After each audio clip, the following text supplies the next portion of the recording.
Tim Collins with Cullman today. I'm at the Cullman Chamber of Commerce with Sargent Adam Clark with the Cullman Police Department. Adam, you had a seminar, workshop today on forgery in the city of Cullman. Can you tell us about what went on? Well, we had this organization creating forged checks or counterfeit checks, and our banks have been hit pretty hard, approximately $20,000 here in the last few months. And so we're just kind of interested in trying to get these guys that are doing it. Well, this is really an organized crime situation, is it not? I mean, it's just not individuals doing fake checks. It's coming from bigger cities into here, correct? It is. The guys that we're catching are not the guys that we want. The guys that we're catching are homeless individuals that they recruit to go cash these checks. They give them a small fee, $100 approximately, and they're cashing checks for $2,500, $3,000. One guy hit a bank here locally for $8,000 in one day and got $100 for it. Yeah, so for listening to this workshop, what's happening is in Birmingham, other places that are large, they literally take homeless people as they come out of the shelters, recruit them, drive them to Cullman, and give counterfeit checks styled to local merchants and businesses, correct? They do, and the checks, they look good. They're real checks. They're on check paper. So you can't catch a lot of stuff with the checks. What we're kind of doing here today is maybe stuff that they can look for on the person, the way they're acting, the way they're dressed, and where they're from. If they're from another town, if they're from Talladega and the check is from Athens, why are they coming to Cullman and cashing the checks? Well, and you gave some good tips to the banking folks that were here. You're talking about if they look like a homeless person, they might be. If they're looking around, acting nervous, having a little odd behavior, could be suspicious. And then what you just said, if they're from out of county, with an out of county identification, big money being transacted, you got to be watchful, right? Oh, absolutely.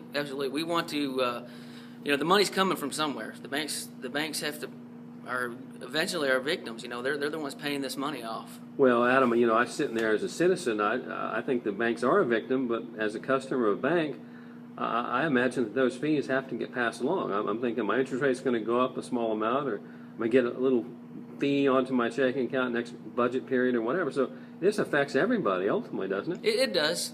Yeah, the money's got to come from somewhere, like I said. Well, let's talk about the organized crime aspect of this. There's a group of people somewhere out there recruiting these folks. They know the local merchant's name and information. I mean, in other words, let's say XYZ Business of Cullman.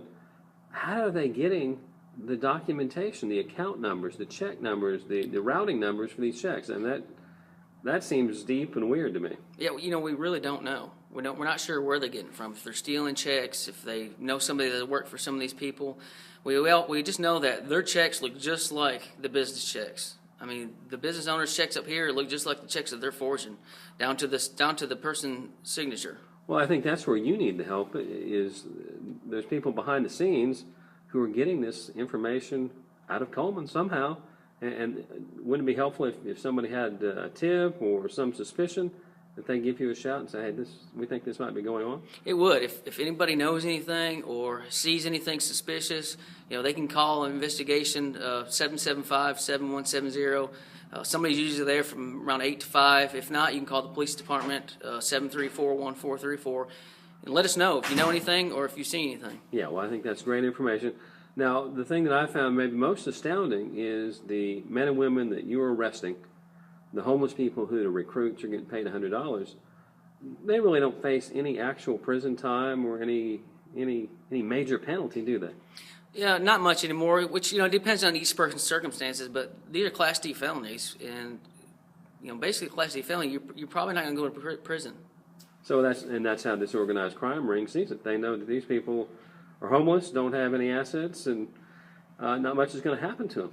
Yeah, they're down on their luck, and they need a quick buck. So they just kind of take advantage of them. Well, Adam, it's a strange world we live in, and I appreciate you educating us, and hopefully the citizens can help you out and catch these folks. All right, thanks, Tim. Thanks, Adam.